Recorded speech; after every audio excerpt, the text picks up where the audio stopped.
I'm recording this because I need someone to know what happened down there. What we found. What found us. My name is Mason Hale, and 3 weeks ago I was just another urbex YouTuber chasing abandoned buildings for views and adrenaline. Now I'm something else entirely. Something I don't have words for yet. The Weston State Hospital sits on 269 acres of West Virginia wilderness like a monument to forgotten suffering. They called it the Trans-Allegheny Lunatic Asylum when it opened in 1864. For over a century, it housed the mentally ill, the criminally insane, and according to the records I found afterward, people who were never supposed to exist in any official capacity whatsoever. When we descended into that basement on October 4, 2025, we thought we were filming another exploration video. We thought the worst we'd encounter would be asbestos, structural decay, maybe some unsettling medical equipment left to rot. We were catastrophically wrong. The thing in the sub-basement, the thing that wore the shape of a man but moved like water finding cracks in reality itself, that thing didn't attack us. It studied us. And when it was done studying, it marked us. Changed us. 3 of us went into that darkness. Only I came back out the same way I went in. But what came out with me, hidden in the spaces between my thoughts, riding the electrical signals of my nervous system like a frequency I can't quite tune out, that's what keeps me awake now. That's what forces me to write this down before I forget who I was before the basement. Before I understood that some doors were never meant to be opened. And some things, once seen, rewrite the architecture of your mind from the inside out. Stay with me. You'll need to hear all of this. I'm redacted truth. Let me back up. Give you the context you'll need to understand what we walked into. I've been doing urban exploration for 6 years. Started with abandoned houses in my hometown of Charleston, West Virginia, then graduated to hospitals, factories, entire ghost towns swallowed by Appalachian forests. My YouTube channel, Forgotten Frequencies, had grown to about 180,000 subscribers, decent numbers for the niche. I filmed everything.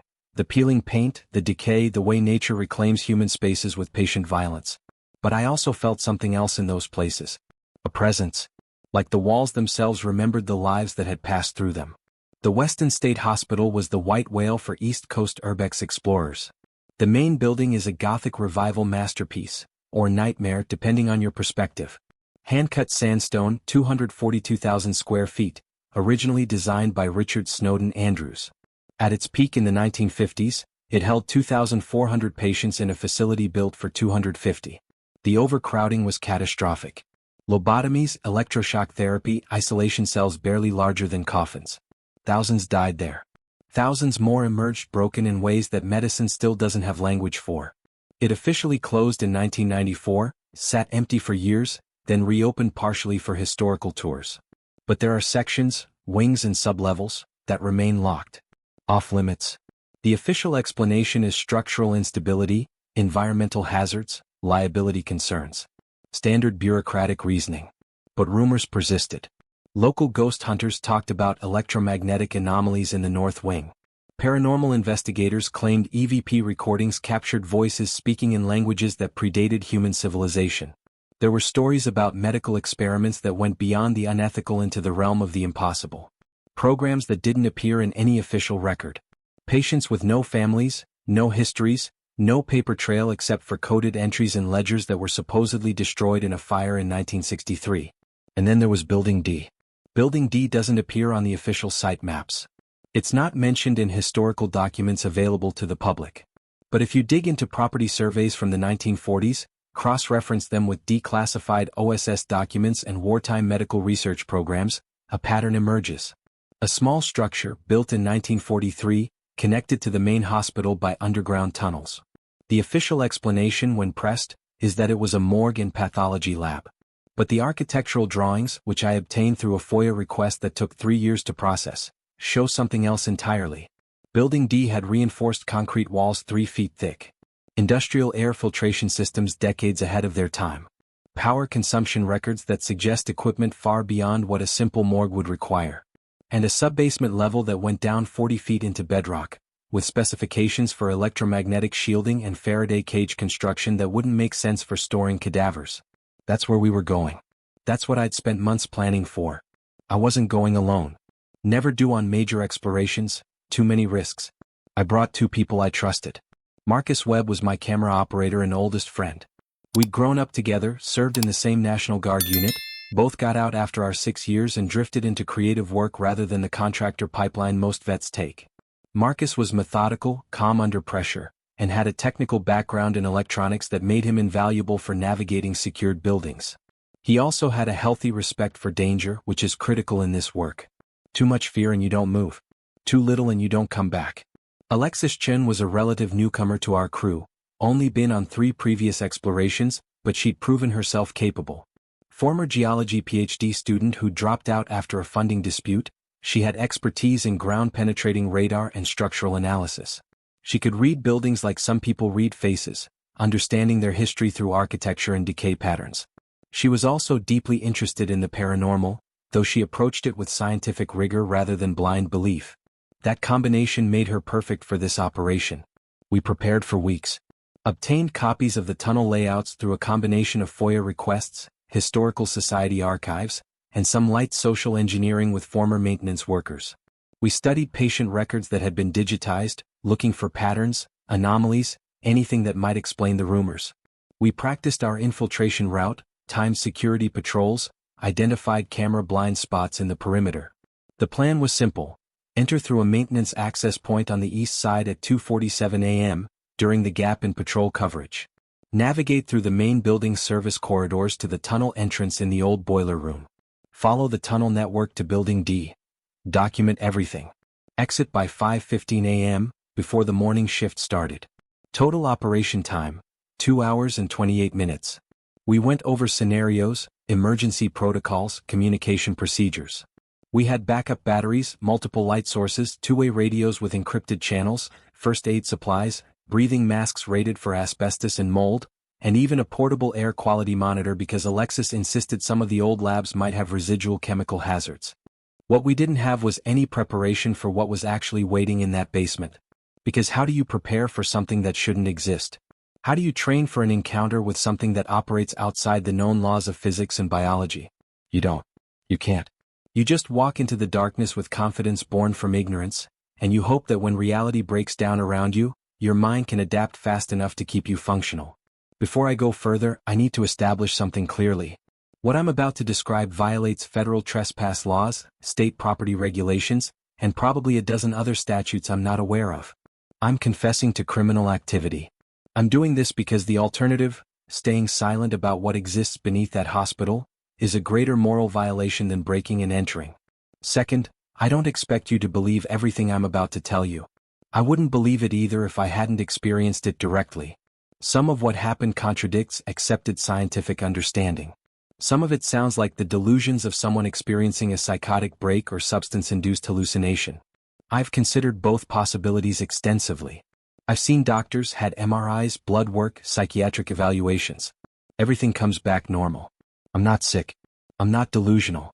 I'm just someone who saw something the human mind wasn't designed to process, and I'm trying to translate that experience into language that will inevitably fail to capture its true nature.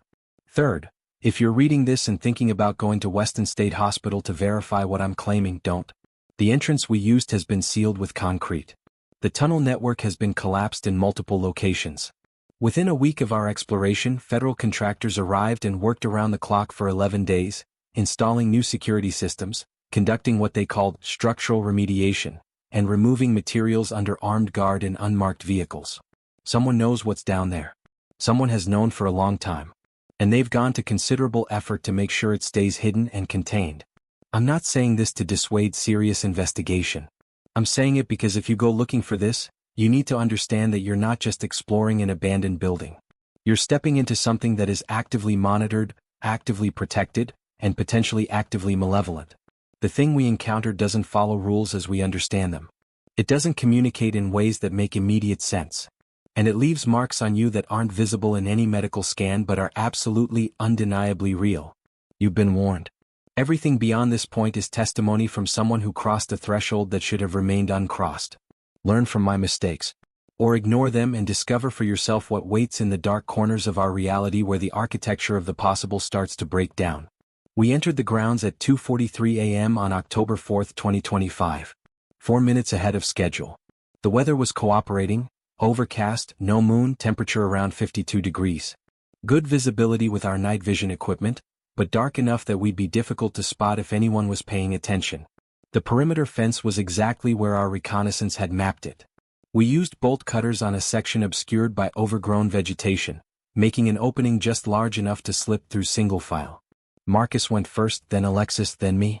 We moved in tactical silence across the open ground toward the main building, using shadows and terrain features for cover. The Weston State Hospital looks even more imposing at night. The central clock tower rose against the sky like an accusing finger. The Gothic windows were empty black eyes watching our approach. I've been in dozens of abandoned places and each has its own feeling, its own psychological weight. But Weston felt aware. Like it was registering our presence, noting our intent, waiting to see what we'd do. We reached the maintenance access point without incident, a half-size door set into the foundation, originally used for coal delivery in the steam heat era. The padlock was rusted but still functional. Marcus worked it with a tension wrench and pick, took 90 seconds, then we were inside. The darkness inside was complete. Different from outside darkness, thicker somehow with weight and texture. We activated our helmet-mounted lights, and the beams cut through blackness that seemed almost reluctant to let the photons through. We were in a service corridor that ran along the building's north side. Brick walls, concrete floor, overhead pipes carrying nothing anymore. The air was cold and had that particular smell of long-term abandonment. Mold, rat droppings, rotted wood, and something else underneath it all. Something chemical or organic that had degraded past the point of identification. We moved quickly but carefully, navigating by the maps we'd memorized. Left turn at the junction, straight through the maintenance bay where old machinery sat in permanent hibernation, then down a metal staircase that descended into the sublevel where the original boiler room was located. The boiler room was vast, maybe 40 feet high, with massive rusted equipment that had once heated the entire complex. Cast iron pipes as thick as tree trunks. Pressure gauges frozen at readings from decades ago. The floor was covered in coal dust and debris, our footsteps leaving clear prints that any competent security check would notice. But we were committed now. No turning back. Alexis consulted her tablet, comparing our position to the architectural drawings. Northeast corner, she whispered, voice barely audible over the two-way. Behind the secondary furnace assembly. We found it exactly where the documents indicated. A steel door set into the brick wall, painted over multiple times but still clearly marked with a faded number. D-Tunnel 01. The door wasn't locked. That should have been our first warning. Marcus pushed it open and a wave of air rushed out, not stale like we expected but fresh. Circulating. As if the ventilation system in this supposedly abandoned tunnel network was still operational. Air's moving, Marcus noted, holding up a ribbon he'd tied to his pack strap. It fluttered toward the darkness beyond the door. Something's drawing flow down there. Could be natural convection, Alexis suggested. Temperature differential between the tunnel system and outside air. Could be, I said. But I didn't believe it. And from the look on Marcus's face, neither did he. We entered the tunnel. The tunnel was concrete, poured in sections. You could see the seams every 8 feet. The walls curved slightly, forming an arched ceiling about 7 feet high. Overhead there were electrical conduits and what looked like ventilation ducting, all covered in rust and corrosion. But some of the ventilation grills were clean. Recently maintained. We walked single file, lights sweeping the space ahead. The tunnel ran straight for about 200 yards, then descended via a concrete ramp that dropped at a 15-degree angle. The temperature dropped with it. By the time we'd gone 300 yards, our breath was misting in the beam of our flashlights. We're below the water table, Alexis observed, checking her GPS unit. 42 feet below grade level. These walls must be incredibly well sealed to prevent seepage. She was right. There was no moisture, no signs of water infiltration. The concrete was dry, almost pristinely so. For a structure allegedly built in 1943 and left unmaintained for 30 years, this tunnel was in impossible condition. We continued for another 100 yards, then the tunnel opened into a junction chamber. Circular, about 20 feet in diameter, with 4 tunnels branching off in different directions. In the center was a pillar with directional signs, the kind you'd see in an industrial facility. But these weren't labeled with typical facility names. The signs read, Laboratory Complex, North. Observation Units, East. Administrative, West. And the fourth, pointing down a tunnel that descended even deeper. Containment, Sublevel. Containment, Marcus read aloud. Containment for what? None of us had an answer.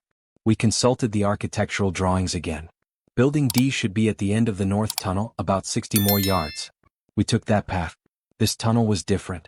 The walls were lined with small windows, reinforced glass set into metal frames, spaced every 10 feet. Behind the windows were rooms, most empty, some containing rusted equipment. Examination tables, instrument trays, things that might have been early X-ray machines or some kind of specialized scanning equipment. But the rooms were small. Too small for medical procedures as I understood them. More like isolation chambers. And each had a heavy steel door with a viewing slot and what looked like an airlock entry system. These are containment cells, Alexis said quietly. Sealed environment systems. You'd use this kind of setup for highly infectious diseases or hazardous material research. In 1943? I asked. Biological warfare research, Marcus said. U.S. had programs during World War II. Never talked about, mostly classified until the 70s. This could be a satellite facility for that work. It made sense. The timeline fit. The secrecy fit. But it didn't explain the feeling that was building in my chest. A pressure, an anxiety that had no rational source. My body was responding to something my conscious mind hadn't identified yet. We reached the end of the tunnel. A final door, heavier than the others, marked Building D primary access. Authorized personnel only. This door was locked. But the lock was electronic, not mechanical. A keycard reader, still powered, with a tiny red LED glowing in the darkness. It's active, Marcus whispered, moving his electromagnetic field detector near the lock. Getting strong EMF readings. This system is drawing power from somewhere.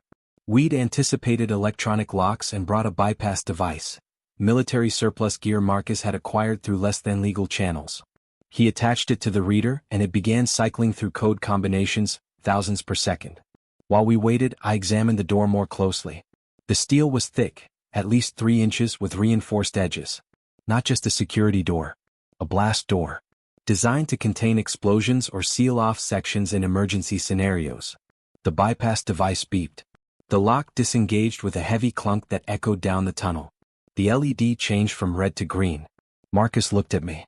Alexis looked at me. They were waiting for my call. This was the point of no return. Once we went through that door, we'd be in completely unmapped territory. No architectural drawings existed for the interior of Building D's subbasement. We'd be navigating blind. We came this far, I said. Document everything. Stay close. First sign of structural instability or danger, we abort immediately. They nodded. I pushed the door open. The air that rolled out was cold enough to make me gasp, had to be near freezing. But it wasn't just the temperature. There was a smell, faint but distinct. Like ozone after a lightning strike. Like the air itself had been electrified and still carried a residual charge. We entered Building D. The interior was a corridor lined with more windowed cells, but these were larger, more elaborate. Each had observation equipment mounted on the walls, cameras, sensors, monitoring stations behind thick glass. The technology was anachronistic. Some of it looked like it was from the 1940s, vacuum tubes and mechanical switches. But other equipment was modern. Digital displays, fiber optic cables, computer terminals that were decades more advanced than they should be in an abandoned facility. Someone's been maintaining this, Alexis said, voice tight with controlled fear. Recent maintenance.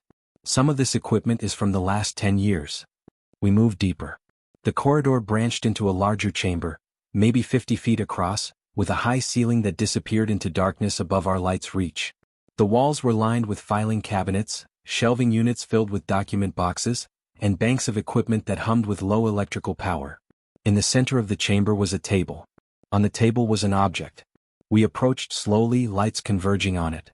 The object was maybe 3 feet long, 18 inches wide, and appeared to be made of a material I couldn't immediately identify.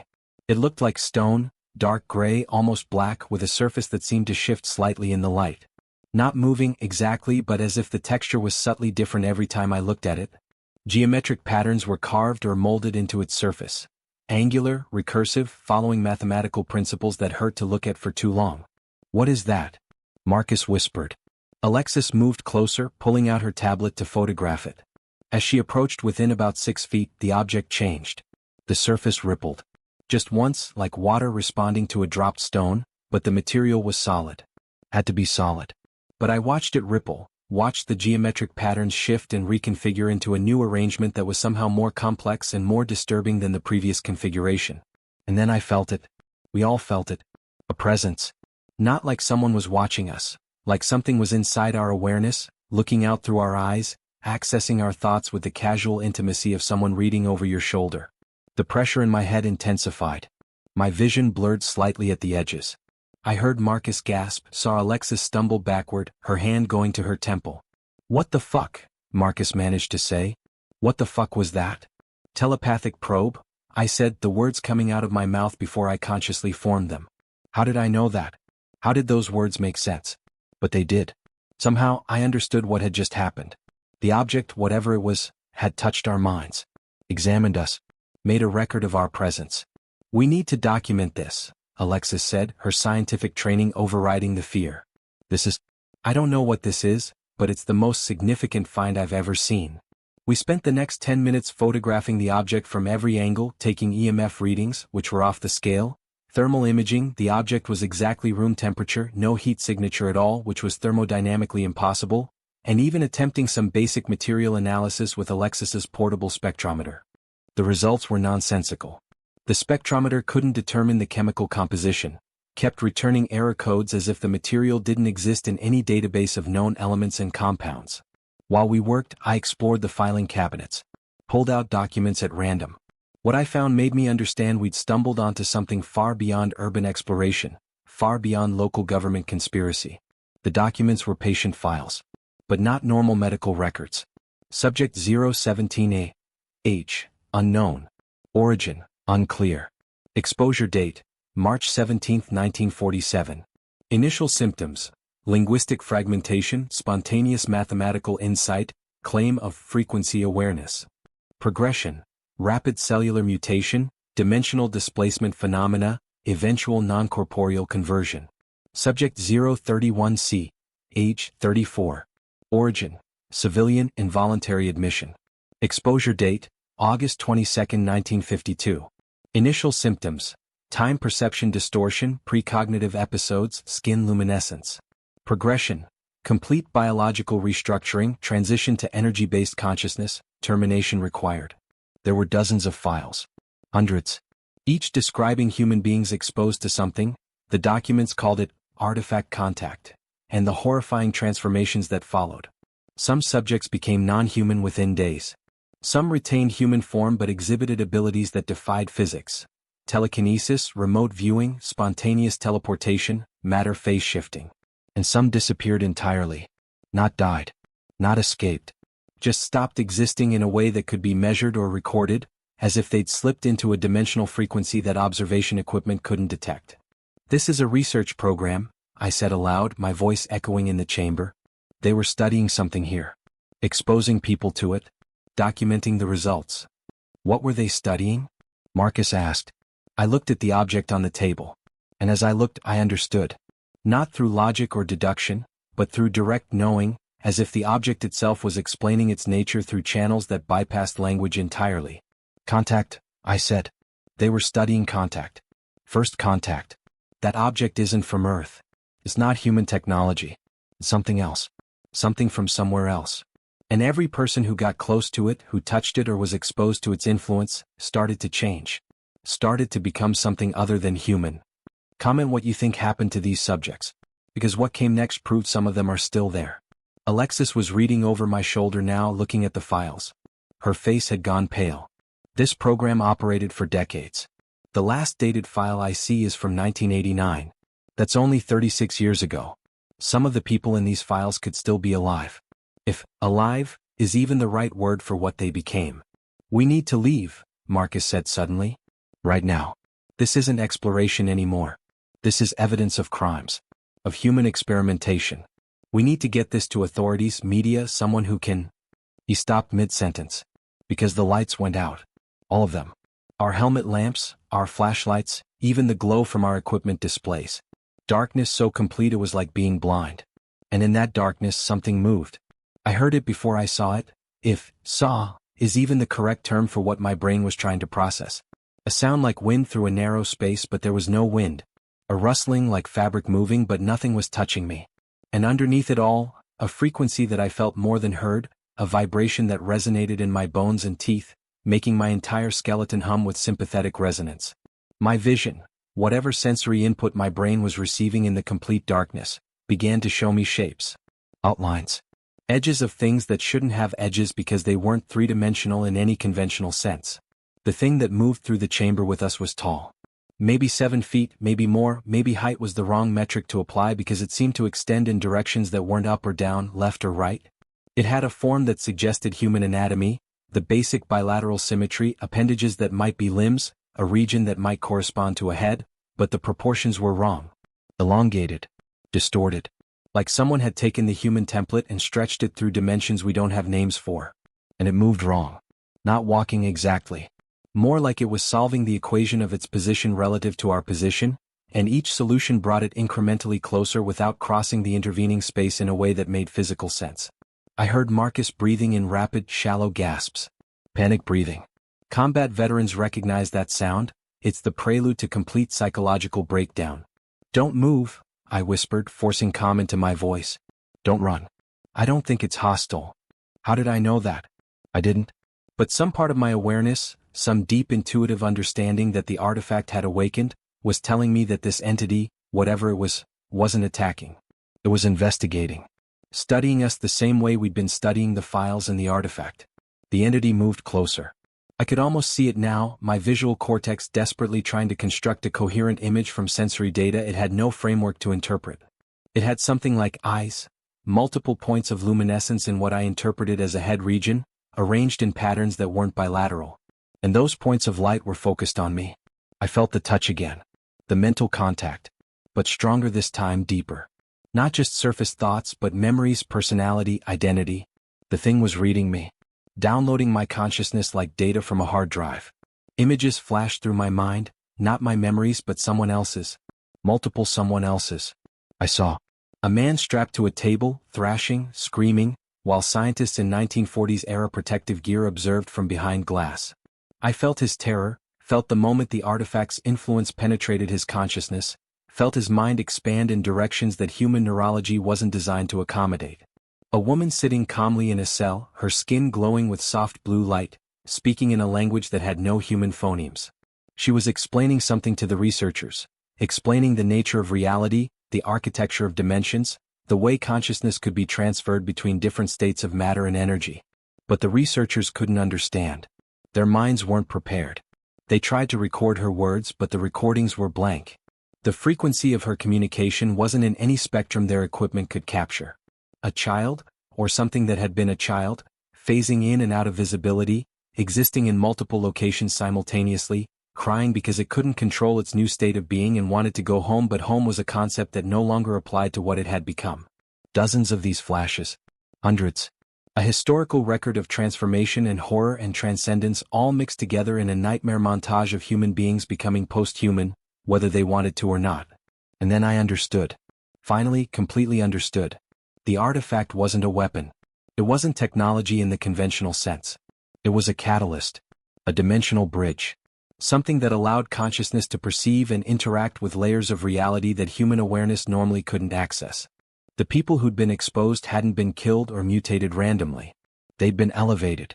Transformed into something capable of existing in higher dimensional space, of perceiving time non-linearly, of interacting with matter and energy at quantum levels. But the human mind, the human identity, couldn't survive that transformation intact. The structure of self, of ego, of personal continuity, all of that was based on limitations. On existing in 3 spatial dimensions and 1 temporal dimension, on perceiving reality through narrow sensory bandwidth, on thinking in linear causal chains. Remove those limitations and the person doesn't evolve. They dissolve. The I, that was human, can't exist in the expanded state. It fragments, disperses, becomes something unrecognizable. The entities, the things that had once been human, they weren't monsters. They were the ghosts of people who'd crossed a threshold they couldn't cross back over. Still existing, still aware in some sense, but no longer constrained by the dimensional prison that made human consciousness possible. The entity in front of me had once been someone. Subject 004B, according to a file I'd seen. A patient admitted to Weston in 1946 with what the records called severe schizophrenia. But the schizophrenia had been misdiagnosis. She'd been hearing voices from higher dimensional spaces, seeing entities that existed outside normal perception. And when the researchers exposed her to the artifact, trying to understand her condition, she'd transformed completely. That had been 79 years ago. She was still here. Still existing in the liminal space between human and something else, unable to fully transition to either state. And she was lonely. God, the loneliness that poured off her in waves of empathic resonance was overwhelming.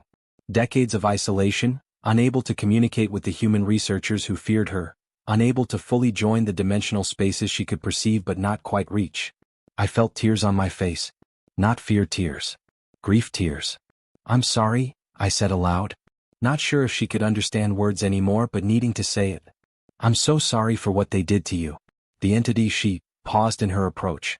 The points of light that were her eyes dimmed slightly, then brightened. Some kind of response. Some kind of acknowledgement. And then the lights came back on. All at once, blazingly bright after the extended darkness, making me squint and raise my hand to shield my eyes. The entity was gone. Or maybe not gone, maybe just existing in a frequency of reality that the light's photons couldn't interact with. But I couldn't see her anymore. Marcus was on the floor, curled in fetal position, hyperventilating. Alexis was standing rigid, eyes wide, tears streaming down her face. She'd felt it too. Experienced the same contact, the same download of tragic history. "We have to go," I managed to say. "Right now." Before what? I didn't know. But the sense of urgency was overwhelming. We gathered our equipment with shaking hands. I grabbed as many files as I could carry, stuffing them into my pack.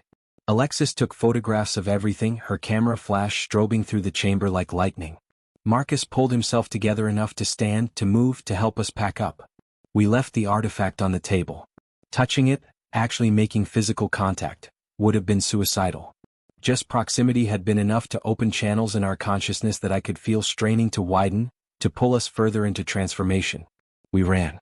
Back through the corridor, through the chamber with the observation cells, through the tunnel junction, up the long ramp toward the main building. Our lights bounced crazily off walls as we sprinted, no longer caring about stealth or leaving evidence. Behind us, I swear I heard it, the sound of footsteps. Not human footsteps. Something that approximated the rhythm of walking but was actually reality reforming itself in sequential locations, creating the illusion of movement through space. We burst through the door into the boiler room, slammed it behind us and kept running. Up the stairs, through the maintenance corridors, out the cold door into the pre-dawn air that felt like salvation after the frozen nightmare of the sub-basement. We crossed the grounds at a full run, not caring if security saw us. Got to our entry point in the fence, squeezed through, ran to where we'd hidden Marcus's truck a half-mile away in a Forest Service road turnout. We drove in silence for the first 20 miles, putting distance between ourselves and Weston before any of us could form words. That was 3 weeks ago. 21 days since we emerged from that basement. Since we carried evidence of something impossible back into the normal world. The files I took documented decades of human experimentation, of systematic exposure to an artifact that catalyzed transformation into post-human states. I've scanned every page, uploaded them to encrypted servers with deadman switches that will release the information if anything happens to me. I've tried to contact journalists, government representatives, human rights organizations. Most don't respond. A few respond with polite dismissals. One reporter from a major newspaper seemed genuinely interested, asked for my evidence, then never contacted me again. 2 days after I sent her the files, her social media accounts went dark and her newspaper published a brief notice that she'd left for personal reasons. Someone is actively suppressing this.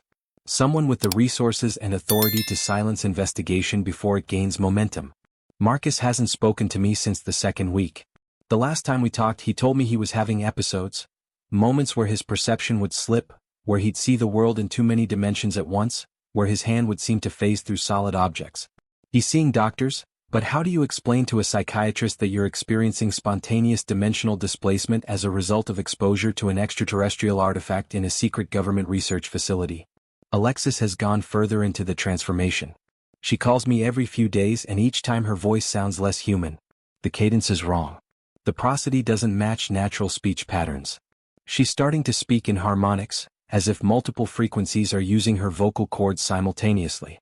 She says she's not afraid. Says she's starting to understand what the subjects in those files experienced. The expansion of consciousness, the ability to perceive reality's underlying structure. She says it's beautiful. But she also says she can feel herself, the Alexis she was, fading. being overwritten by something larger that's using her neurology as a temporary interface. I don't know how much longer she'll be recognizable as the person who entered that basement with us. As for me, I'm changing too, just more slowly. I have dreams now that aren't dreams, they're perceptions of adjacent realities, parallel timelines, dimensional spaces that interpenetrate with our own.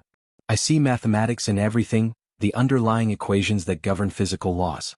I can sometimes predict events seconds before they occur, not through precognition exactly, but through understanding the causal chains with perfect clarity. And I feel her. The entity from the basement. Subject 004B. She's watching me. Not maliciously. More like curiosity. She marked us when we entered her space, created a connection that exists outside normal causality. I am entangled with her now in a quantum sense, our wave functions correlated in ways that transcend distance. Sometimes I hear her thoughts. Or what I interpret as thoughts, they might be something else entirely. She's trying to communicate something. Trying to explain why the artifact exists, where it came from, what purpose it serves. But I can't fully understand yet. My consciousness is still too limited, still too constrained by human neurology. I'm changing, yes, but I'm changing slowly enough that my identity is still intact. Still recognizably Mason Hale, at least for now. I don't know what I'll become if the transformation continues. I don't know if there's a way to stop it or if I even want to stop it. Because what I've glimpsed, the broader reality that the artifact reveals, the incredible complexity and beauty of dimensional spaces beyond our normal perception, part of me wants to see more. Wants to cross that threshold fully and understand what those transformed subjects understood. But I'm afraid. Terrified actually. Because I know that crossing that threshold means losing myself. The person writing these words won't exist on the other side. Something else will exist, something that might retain fragments of my memories but won't be me in any continuous sense. What happened at Weston State Hospital isn't isolated. I've been researching since we got out, cross-referencing the files with other historical records, and patterns emerge. There are facilities like Building D scattered across the country. Maybe across the world. Black sites where similar research has been conducted, where artifacts of unknown origin have been studied, where human beings have been exposed to dimensional frequencies their biology wasn't designed to handle. These programs have different names in different eras. Operation Threshold during the Cold War. Project Liminal in the 1970s. The Gatekeeper Protocol in recent decades. But they're all investigating the same phenomenon. Contact with non-human intelligence that exists in dimensional spaces adjacent to our own. The artifacts aren't alien in the sense of coming from another planet. They're alien in the sense of coming from another dimension. Another layer of reality that coexists with ours but operates under different physical laws. And these artifacts are interfaces, bridges, tools designed to allow consciousness to perceive and navigate between dimensional states. But we're not ready. Humanity isn't ready. Our consciousness evolved to survive in 3 spatial dimensions, to perceive time as linear flow, to interact with matter at macroscopic scales. We're dimensionally provincial, trapped in a narrow slice of reality because our neurology can't process anything more complex without catastrophic breakdown. The transformed subjects, the entities that haunt places like Building D, they're cautionary tales. Examples of what happens when you force an unprepared mind to expand beyond its design parameters. Some maintained coherence longer than others. Some found ways to exist in the liminal space between human and post-human. But none of them came back unchanged. None of them returned to being simply human again. And now federal agencies are sitting on this knowledge, suppressing it, continuing research in secret while the public remains ignorant of the fundamental reality that we exist in a multidimensional cosmos populated by forms of intelligence we have no framework to understand. Why the secrecy? Fear, obviously. Fear of mass panic, religious upheaval, the collapse of social structures built on assumptions about human uniqueness and reality's nature. But also something else. Control. If consciousness can be elevated to higher dimensional states, if human beings can transcend biological limitations and exist as post-physical entities, that represents both incredible opportunity and existential threat. Who gets access to that transformation? Who decides? What safeguards exist? What happens to society if some people become dimensionally transcendent while others remain trapped in baseline human consciousness? These are questions that governments and intelligence agencies have been wrestling with for decades in absolute secrecy, making decisions that affect all of humanity without any democratic oversight or public awareness. And I've become part of that secret. By entering Building D, by making contact with the artifact and the entities it created, I've crossed into a shadow world that most people don't know exists. A world where the rules of reality are different, where consciousness can be transferred and transformed, where the boundary between human and other is revealed to be far more permeable than we ever imagined. I'm writing this because I need it recorded. Need someone to know what exists beneath that hospital, what programs have been operating in the shadows, what price has been paid in human transformation and suffering in pursuit of understanding dimensional contact. But I'm also writing this because I want you to think about something. Every day, billions of people move through reality assuming they understand its basic nature. They believe in a solid world, linear time, consciousness confined to biological substrates. They believe they know what's possible and what isn't.